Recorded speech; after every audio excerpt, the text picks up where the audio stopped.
Hi ನಮಸ್ಕಾರ, ಎಲ್ಲರೂ ಹೇಗಿದ್ದೀರಾ? ಚೆನ್ನಾಗಿದ್ದೀರಾ? Welcome to my YouTube channel. ಬನ್ನಿ, ನಾನು ಇವತ್ತೊಂದು ಚೋಚ ಮಾಡ್ತಾಯಿದ್ದೀನಿ. ಯಾವ ಥರ ಮಾಡ್ತೀನಿ ಅಂತ ಹೇಳ್ತೀನಿ.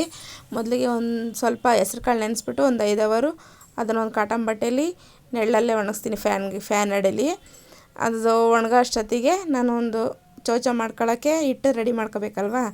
ಒಂದು ಬೌಲ್ ಕಡಲೆ ಹಿಟ್ಟು, ಒಂದು ಸ್ವಲ್ಪ ಅಕ್ಕಿ ಹಿಟ್ಟು, ಒಂದು ಸ್ವಲ್ಪ ಖಾರದ ಪುಡಿ, ಸ್ವಲ್ಪ ಜೀರಿಗೆ ಕೈಯಲ್ಲಿ ಹೊಸ್ಕ್ ಹಾಕ್ಬಿಡಿ, ಚೆನ್ನಾಗಿರುತ್ತೆ ಟೇಸ್ಟು. ಕುಟ್ಟೋದ್ಕಿನ್ನ ಸ್ವಲ್ಪ ಸೋಡಾ ಪುಡಿ, ಒಂದು ಸ್ವಲ್ಪ ನಮಗೆ ರುಚಿಗೆ ತಕ್ಕಷ್ಟು ಉಪ್ಪು ಹಾಕ್ಬಿಟ್ಟು, ಆಮೇಲೆ ಪಕ್ಕದಲ್ಲೇ ಒಂದು ಸ್ವಲ್ಪ ಎಣ್ಣೆ ಕಾಯಿಸಿ ಇಟ್ಕೊಂಡಿರೋಣ. ಚೆನ್ನಾಗಿ ಕಾಯಬೇಕು, ಅದು ಹಸಿ ಬಿಸಿ ಆಗಬಾರ್ದು.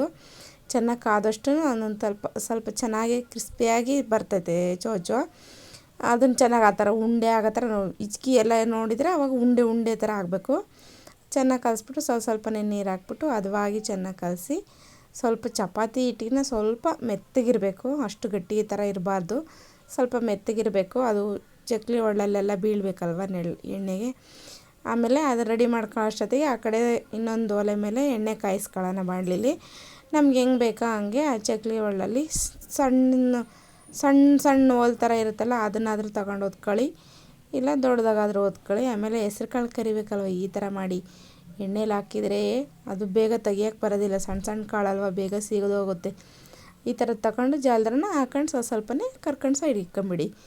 ಆಮೇಲೆ ದ್ರಾಕ್ಷಿ ಗೋಡಂಬಿನೂ ಅದೇ ಥರನೇ ಮಾಡ್ಕೊಳ್ಳಿ, ಸಾಕು. ಇಷ್ಟೇ, ನಿಮ್ಗೆ ಎಷ್ಟು ಬೇಕೋ ಅಷ್ಟು ಹಾಕ್ಕೋಬೋದು. ಇವನ್ನ ಕಡಲೆ ಬೀಜ, ದ್ರಾಕ್ಷಿ, ಗೋಡಂಬಿ ಮತ್ತು ಬೆಳ್ಳುಳ್ಳಿ, ಸ್ವಲ್ಪ ಕರ್ಬೇವಿನ ಸೊಪ್ಪು ಹಾಕ್ಬಿಟ್ಟು ಎಲ್ಲ ಗೋಳಿಸ್ಬಿಟ್ಟು ಸೈಡ್ಗೆ ಹಾಕ್ಬಿಡೋಣ. ಆಮೇಲೆ ಕಾಳಿಗೆ ಎಷ್ಟು ಬೇಕೋ ಅಷ್ಟು ಉಪ್ಪು ಖಾರ ಎಲ್ಲ ನೋಡ್ಕೊಂಡು, ಉಪ್ಪು ಖಾರ ಮತ್ತು ಗರಂ ಮಸಾಲ ಹಾಕೊಂಬಿಟ್ಟು ಇದನ್ನು ಮುರಿದು ಹಾಕೊಂಬಿಟ್ಟು ನಮ್ಗೆ ಎಷ್ಟೆಷ್ಟು ಬೇಕೋ ಅಷ್ಟು ಚೆನ್ನಾಗಿ ಮಿಕ್ಸ್ ಮಾಡ್ಕೊಂಡು ಒಂದು ಸ್ಟೀಲ್ ಬಾಕ್ಸಲ್ಲಿ ಇಲ್ಲ ಗಾಜಿನ ಡಬ್ಬೀಲಿ ಹಾಕೊಂಡು ಇಕ್ಕೊಳ್ಳಿ. ಪ್ಲಾಸ್ಟಿಕಲ್ಲಿ ಹಾಕಕ್ಕೆ ಹೋಗ್ಬಿಡಿ, ಸ್ಮೆಲ್ ಬರುತ್ತೆ. ಅದಕ್ಕಿಂತ ಮುಂಚೆ ನನ್ನ ಚಾನಲ್ ಯಾರು ನೋಡ್ತೀರಾ ಸಬ್ಸ್ಕ್ರೈಬ್ ಮಾಡ್ಕೊಳ್ಳಿ ಪ್ಲೀಸ್.